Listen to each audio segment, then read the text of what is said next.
Welcome to another episode of A Cuppa with a Conversationalist. My name is Con and I am the Conversationalist, and I have my latte in tow.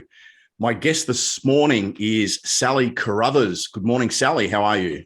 Good morning. I'm good. How are you going? Really well. Do you have a beverage there with you or not? Well, I'm not a tea or coffee, so I've just got water. Oh, that's okay. We'll forgive you. That's okay. Sally is a professional home organiser and declutter coach, and her passion is helping busy women and overwhelmed families declutter and organise their homes so they can focus on enjoying life and what really matters. Yeah. Wow. Okay. Sally, I noticed in your intro here, you've also mentioned that you were in the Air Force. Yes. Yep. So tell us a little bit about that before we get into the declutter. So I was in the RAF for 5.5 years or so. I was an air surveillance operator. So basically, fancy way of saying I looked at radar screens for a while. It sounds fun, but it was a pretty boring job, although I did get a deployment out of it. So that was pretty cool as well. Okay. Yeah, I don't think surveillance officer sounds boring, staring at a screen. Well, the job sounds fun, but physically doing it wasn't all that entertaining. Okay, we'll move on from that. Sally, let's get right into it. There's a plethora of shows on at the moment, decluttering, and there's one, my favorite is Hoarders on SBS, yeah. which is horrifying. These people have clearly got some deep psychological issues. Now, where do you sit in the scheme of things? So hoarding is actually the top of the scale, obviously. There's a lot of background that needs to work that, and it's not just someone coming in decluttering. In those situations, actually would be fairly detrimental if the background work's not done. So you need counsellors, you need psychologists working with those people. Because there's trauma and there's mental health issues. So obviously I don't work with hoarders. You need a special skill set. I work with everyday people like you and I that just are a bit overwhelmed. Life's kind of gotten on top of them, and I help them hit reset and kind of just clear away the clutter so they can just live without the stress and the overwhelm. Okay. That leads me to my next question. Obviously, the cluttering aspect of things, is it fair to say that it's a gradual thing that happens? It's not something a bit like Pantene, won't happen overnight, but it will happen. Yes, exactly. And so the emotions that are attached to that, they're obviously building up as well. Yep. Yeah. And what sort of things are you seeing there? Look, for the most part, it's just busy people.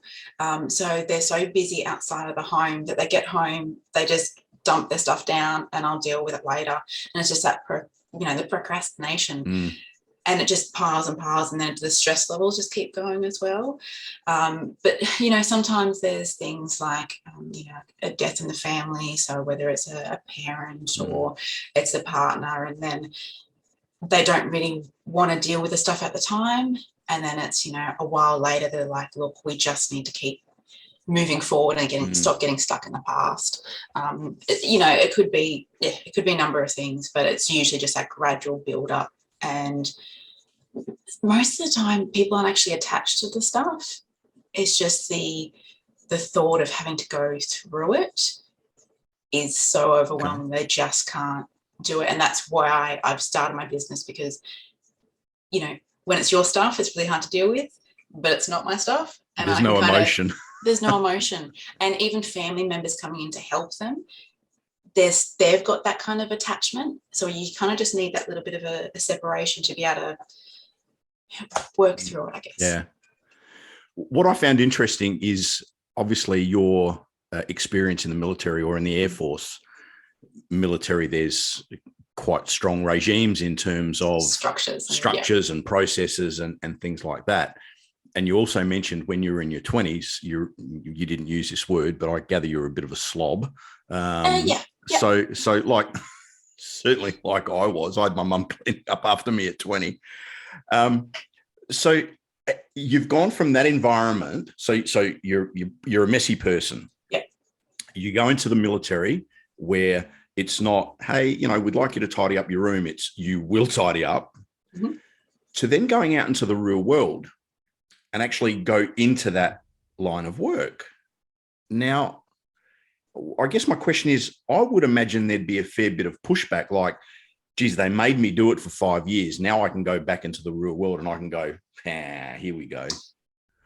Yes and no. Like I've always, when I was that kind of, I was a hot mess. Like I lived with my parents and I moved out on my own and I just went, whatever, it doesn't matter. And then like, I remember, look, it just was messy and I wasn't coping real well. And then I did go, into the defense where it is very structured. But I kind of saw the benefits of it, like to the level that, when I was at Recruits, it was next level. Like you had to have a 30 centimetre fold on your bed and you had to have your pens and your rulers in a certain direction. Like it was next level. Wow. So I'm not that level. Yeah. But you can see the benefits of having a place and a home for everything, because when you have a home for something, you're going to put it away. And I could have just gone back to that, whatever, but, I became a mum and you need those routines and you need that kind of systems in place, because your head is so full of stuff that you don't have the mental capacity to deal with the physical things around you and everything else that's going on. So I find the benefits of just having that system, having that routine, having those homes, because when you don't do those, that's when you kind of get overwhelmed and stressed and There's a great video which I've seen on social media. It's done the rounds for many, many years now, and it's an American admiral, and he's speaking to a group of people. I don't know who they are, and he says one of the best things that you can do to teach your kids and self-esteem is to make your bed first thing in the morning. Yeah. And it's really interesting. I never used to make my bed in the morning. It was like my attitude, well, I'm going to sleep in it again tonight. So what's the point? What's the point? Yeah, who cares? But then I get where he's coming from. In your work, other than just the bed, I would imagine there'd be some self-esteem challenges and certainly some self-esteem benefits, looking at, wow, my house is livable. It's tidy. Yeah. Look, it may be an unfair kind of statement, but women tend to get a lot of the, Domestic. if the house is messy, they get a lot of the flack about it, because they're like, well, you're the mum, you're the one staying at home, why isn't the house cleaned? And I find that, I don't know, I just, people tend to, if you've got those little things that you can do on a regular basis, like making your bed and having a clear kitchen, like dining room table, just the small things. I always talk about like the low-hanging fruit. So do the small things regularly over and over again, and then you're able to build your I'm going to say it badly, decluttering muscles. Because you need those kind of things that you do automatically, and then you see the benefits, and then it's just that kind of roll-on effect.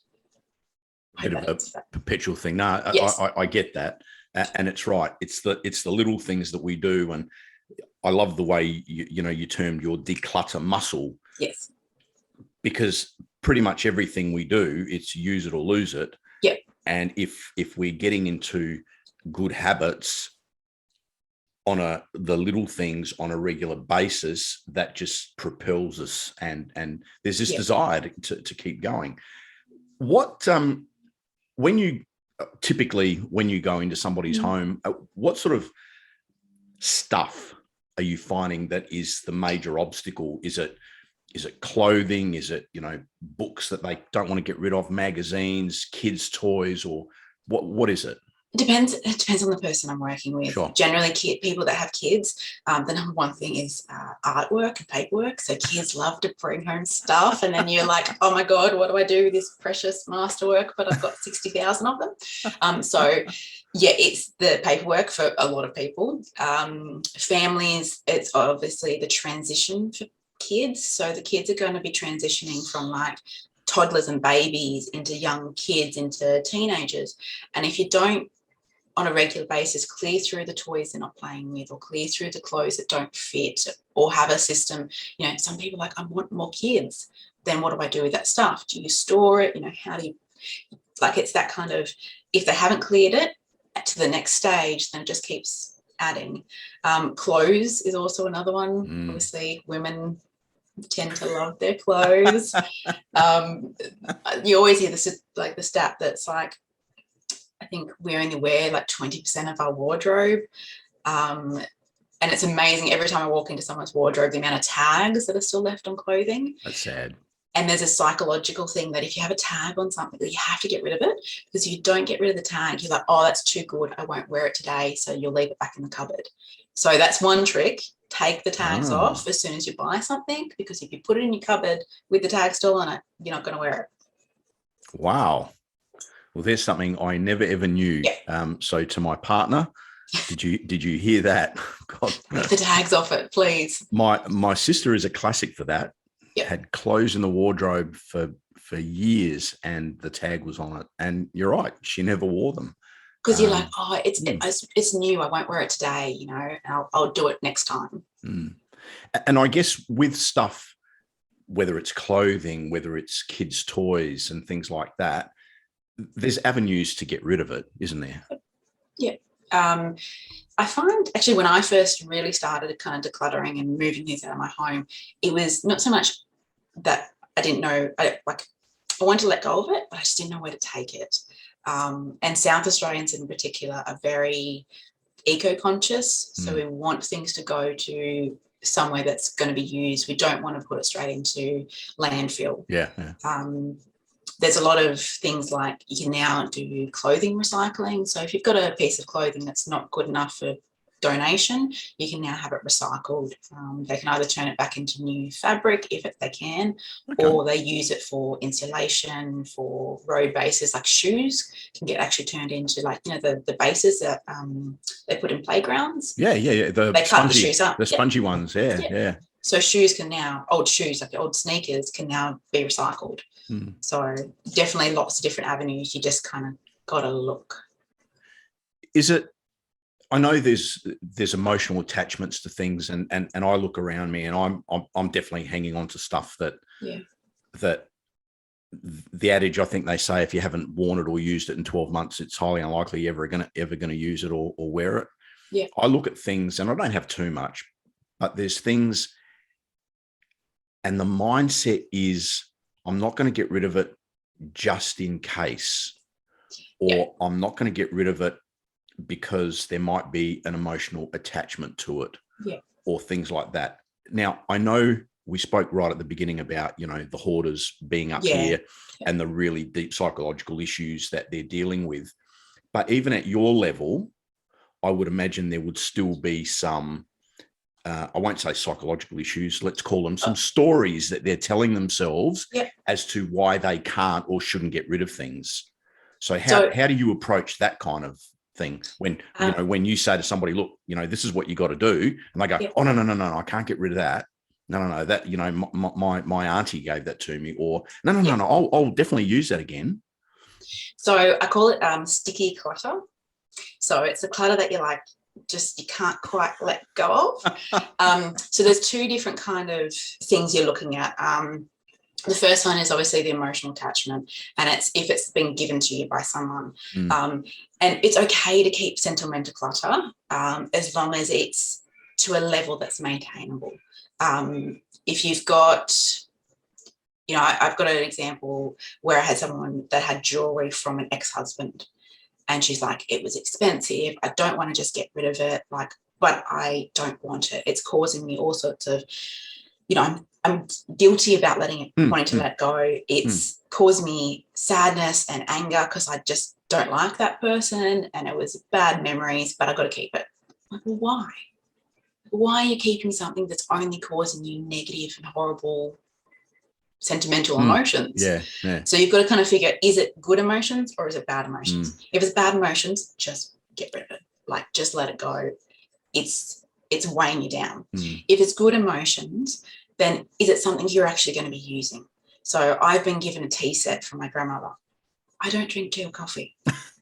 Like for me, it's good memories from her, but I'm not going to hang on to it because it's kind of, I would much rather rehome it and give it to someone that is actually going to use it and it's going to benefit from it than it's just going to sit in a cupboard.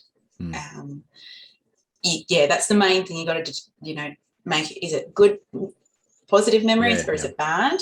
And if you're going to use it or not. And then in terms of the just in case, I call it just in case, just for when. So just for when is I'm actually going to use this, like the candles under my sink that I'm going to use when we have blackouts, because we actually have blackouts a lot. Sure. Just for when I am going to use that. Just in case. Yeah, is it me just kind of going, oh, the aspirational me, I will use that one day because I'm going to be amazing at skiing, even though I don't ski. I'm going to keep those skis. And I live in South Australia. Like, there's that kind of, that was a, big example, but you kind of got to figure out, am I actually going to use this? Or is this just me going one day, maybe in the near future? And I put expirations on something. So if a client is a bit unsure, we put it in a box, we put a big date on it and say, December 2021. And if in a year's time we pull it out and there's a big date on it, you don't even have to open the box. You can go, yep, that just needs to go straight to donation or whatever it is. Expirations are a really, really good thing. What's something else can I say that? It's gone. Well, while you were thinking about that, one thing that I found quite interesting when you spoke about, hypothetically, your auntie having given you that tea set. Yeah. We get gifts from loved ones and close friends and family, and we look at them and we go, like you're not a tea drinker. The likelihood of you using it is none and Buckley's. Yeah. There's some guilt, I would imagine, in giving it away, and not only guilt, but then Auntie Mary comes along and says, oh, let's have a cup of tea, Sally. And you go, oops, that's kind of awkward. How do you broach that? How do you deal with that? It's hard. I'm not going to lie, it's hard. There are some people, you talk about like love languages, and their love languages, they love giving you stuff. And that's okay. But we have to remember that it's our home. And as hard as it is, if it's stressing us out and it's causing us major anxiety, or if it's just causing problems, then you've got to remember it's my home. The gift was given. The actual gift is the process of giving, not the actual it's gift not actual thing. You are going to be giving things that don't work for you, and it's okay to let them go. You do need to give yourself permission and say, that item is not representing auntie whoever, or it's not, your best friend or whoever it is.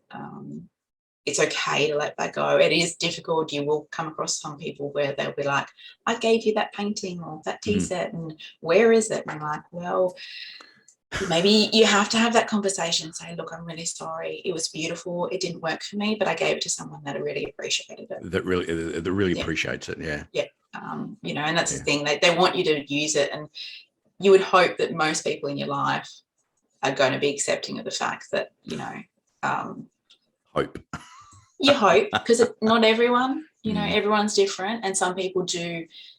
I'm fairly minimal in my lifestyle, and not everyone around me is the same, and that's okay. Like, you can't force people to do things the way you want, and they're not always going to see your point of view. But at the end of the day, it's your home. It's absolutely, it's your place. For me, not that I was I had clutter, because I'm a bit of a minimalist as well. I don't like stuff on tables, and it stresses me out. It just So, but you accumulate, whether it's cooking utensils, whether it's a whole heap of stuff. And I found one of the most gratifying exercises for me was when I sold my home and downsized. Yeah. There was nowhere to put the stuff. Yeah. So it's like, it's got to go. It's got to go. And whilst the actual process of moving, they say it's one of the most stressful things you will go through in your life, it's kind of one of the most liberating things as well. Do you find that? For some people, Yeah. for some people it's not. No? So you've automatically gone, yes, I'm going to a smaller space, I have to get rid of stuff. Some people don't. You got to look at it as you got to work to your space. Like you said, there's nowhere to put it. Therefore, I have to let something go. Not everyone's brain works that way. They have a bit more attachment, and it takes them longer to kind of process through the things. And you kind of, it's harder for some people, but you kind of like, I've got a cupboard behind me. That's the size of the cupboard. That's all I've got. I don't want it sitting all over the floor because, I need it to go away. And it's a good time to do it, but it's also a very stressful time. So sometimes when people move into the new place, they kind of crammed a 4-bedroom home into a 1-bedroom unit. It happens because you're like, I need all this stuff. And then you get there and you realize, and then it's that, oh crap, I'm overwhelmed. What do I do? Yeah. Kids stuff is a really interesting one. And again, from my experience when the kids were little many, many moons ago, but I look at my son and my daughter-in-law now and my beautiful grandchildren. And when Leo came along, the first grandchild, and from both sides of the family, obviously it's spoilt rotten. And, grandparents are buying just the most, I looked at them and go, you got to be kidding me. Like the kids won. And it got to the stage where they had all these, like cars, for example, cars that they sit on and push. He was never going to use them. Yeah. And I look at it and go, why would you not, like, it's great that you want to give to the kid, but like, I understand there's an element of fun, but some practicality. But where am I going with all of this is, as a parent, okay, clothing and toys, you have the first child and you know that you're going to have more children. Where do you draw the line in terms of what you keep and what you don't, knowing, I mean, nowadays, obviously it's quite prevalent to find out what the sex of your child is. So that kind of makes it easier. But where do you go, he's had that, that's enough, next, or whatever? Where do you, what do you suggest to people, and from a storage perspective as well? That's probably one of the key points is, if you've got a small house and you have limited storage, there's only so much you're going to be able to keep. I would be keeping the things that are really practical, that were very useful. The items, especially clothing, like I found with a lot of my clients, they've kept clothing for another child, and 4 years down the track or whatever it is, the elastic's gone on them. So they have to get rid of them anyway. And instead of donating them at the time, they've kept them, which is fine. But you kind of got to look a little bit further in advance and go, okay, realistically, does, the next child need 40 onesies? Because, you do get given a lot, and it's not until you take it out and look at it and you realize, oh, geez, like, onesies, they do go through a lot, but you kind of, it once again, it's hard. You got to kind of think, how much storage have I got? How much am I wanting to keep for that child? And what items did my current child or children like? So like you said, with those big things that you like, practically, they're just not going to use. Don't hang on to them. And you do have to sometimes have a conversation with family members and say, look, I'm dealing with a lot right now. It really helps me to have less in my home because it means I've got more time with the kids. I always talk about what is your why? So why do you want less stuff in your home? Why do you want to declutter? Why do you want, a clutter-free home? I went through this process and I went, well, I want a clutter-free home because I don't want it to be a stressed out mum yelling at my kid all the time because they won't help clean up the house. Not clean up the house. Not slave over here. Clean up their bedroom, clean up their toys. Well, if, there's studies showing that kids play better with less toys, and families love giving.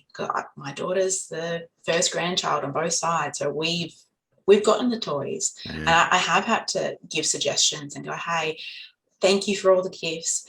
This year for her birthday, she would really love, whatever it is. And don't, narrow them down because they're never going to follow things 100%, but give them really, really solid suggestions and give them experiences rather than toys. Or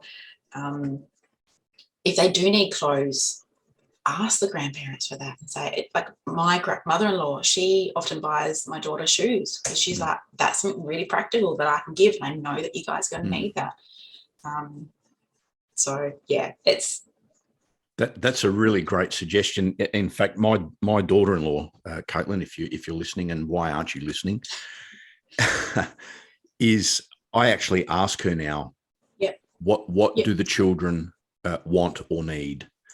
And I don't know what the other grandparents do, but it's so refreshing to get a list and go, because for me, giving gifts is actually, I find it stressful. Yes. Not because I don't want to spend the money, but because I'm worried about what I buy. Will they like it? Is it practical? Are they going to use it? So when I get a list and it says, da-da-da from Big W or da-da-da from wherever, I'm going, how good's this? So I know where to go. I know what to get. And I know it's going to be A, appreciated, and B, it's going to be used. And, to further that, in my own phone and with my partner, we have lists with gift ideas. So each year, throughout the year, we kind of go, oh, she really loves that, or I would really love this as a present for myself. So that when it comes to your birthday, someone goes, oh, what do you want? You go, here's a list. You pick whatever you want. If you don't want to, that's fine. But at least I've given you some ideas. And you've collated it throughout the year. So it's not stressful when it gets to Christmas or your birthday. You're like, I have about 12 things on my list. There you go. Thank you. If you get it, great. If not, that's fine. If you don't. Yeah, it's just giving options and suggestions. So if they do want something off the list, it makes life so much easier. Yeah. With an interesting one is also for me is photos. Yeah. And years ago, again, this is, as my children say, Dad, when dinosaurs roamed the earth, when I was around. Yeah. God bless the little buggers. It was all photos. Yeah. We're in the digital age now, so we take more photos. Yeah. Because there's obviously not that cost attached. But I look at some of them that I take and I go, God, that's a beautiful photo of me and Leo, or me and Edie, or me and whoever, my partner. But where do you put them all? And some people still, particularly, they still get photos given as gifts. Yep. That becomes that for me. That's a real tough one. Like getting rid of or putting things like that away. How do you deal with that? What's your advice there? I struggled with that for a while. There actually are like photo specific organisers out there that will help you go through, which I think is a really good one, because photos are extremely overwhelming in terms of just the sheer number. So most people, when you look at their phones, they've got capacity for like 20,000 photos. What? Like, that's insane. At home, for me, we've actually got one of those little digital photo frames. Yep. I find that really, really good, because then it flicks through and my daughter sees it and she thinks it's wonderful. We like that. That's a really good option because it has multiple photos and it's always shuffling through. In terms of physical photos, you kind of have to do something with them. I live in a bushfire prone area. So the process of getting all of my childhood photos onto the computer is actually a really good option, because if something does happen to the house, I don't have to be stressed. Yes, I would be upset if I lost a physical copy of it, but I still have a copy digitally. So that's, something you need to consider with the physical ones. You don't also have to, like, some of the photos from your childhood, like, it's just a random blurry photo of, like, I don't know, excursion to Canberra, Parliament House. You don't need to keep those photos. Like, keep the good ones. Don't feel like you have to keep an aquarium photo that is of a fish. Okay, cool. Take the photo of you and your best mate when you're at the aquarium. You can really seriously cull down, and that's the goes for digitally as well. Most people will take 16 photos of someone blowing out a candle. Pick the best one. Yeah. Isn't it funny? You give somebody your phone and go, can you take a photo of me or us or whatever? And they hand it back to you, and they've taken 5. Yep. I'm going, okay. I 'Cause they get want why the though, best because one. you can, sure, I get that. Um, you talk about getting rid of photos. Yeah. There's a lovely photo. May my mother rest in peace. When I was little, I had very, very curly hair, and Okay. my mother of ethnic origin used to dress me in what would not be male associated attire at this point. Okay. And there's a wonderful photo of me wearing these frilly yellow underpants with a almost like a little dress, and it's got a duck on it. And Would have been adorable. delightful. And my brothers and sisters have a lot of fun pulling that one out and showing that to my kids. Wow. What I love, Sally, what I really, really love is that digital photo frame, not only from a practical perspective, but as a great gift idea. I'm telling you, you have no idea how much you have saved my bacon, right, for an event that's coming up in July. You have no idea. The digital photo frames on their own are a bit harder to find these days, but you've got a lot of the, Alexas and Googles and whatever, they have the ones inbuilt. So you just have to do a little bit of research, find the ones, but they are available and they are, technology, it's good. You just got to use it, Crazy. Yep. Sally, I've got so much value, and I'm sure our listeners have as well. Just before we go, give us Sally's top 4 tips on either maintaining or decluttering. Okay. One of the big ones is creating homes for your items. We touched on it before. It's really, really beneficial. So you need to kind of, when you walk in the back door, do you have a place for your handbag? Do you have a place for your keys? I have a little hook. You just put it up, and then you don't go searching for lost items because you know exactly where those items are, where they need to go back to. So creating homes is really important. Stop looking at things that you have to, like decluttering is a negative thing, make it a positive thing. Keep the things that actually benefit your life, that add value and that you enjoy using. Don't just keep thinking, I've got to get rid of this, I don't want to let go, like all this negative crap. Go, okay, this item, I love it, I use it, I want it, it adds value. Keep looking at the positive side of things. What else? Start small. Start with that low-hanging fruit and build momentum. Get those decluttering muscles big and strong by doing small things. So small things could be your makeup, your bathroom, bedside tables. Those small little things just keep adding up. And then once you've got more confidence in your decisions, you're going to be able to tackle big things. Don't go and do Marie Kondo and pull your entire wardrobe out unless you are actually able to finish it, because if you don't finish it, there's no point.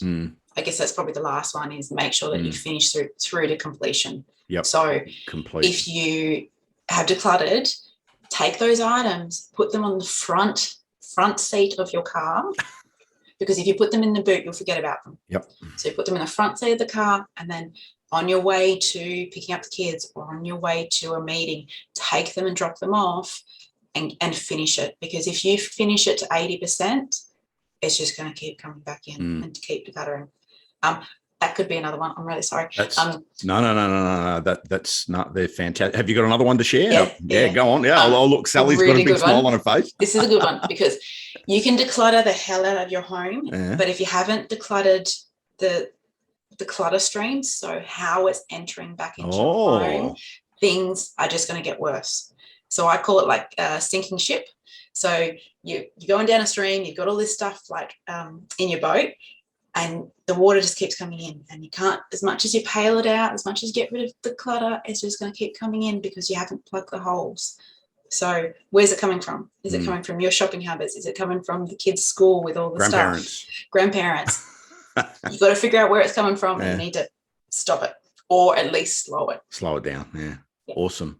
Sally, it's been fantastic chatting with you this morning, and I know that our audience will get tremendous value out of all the tips and advice that you've given us and sharing your story.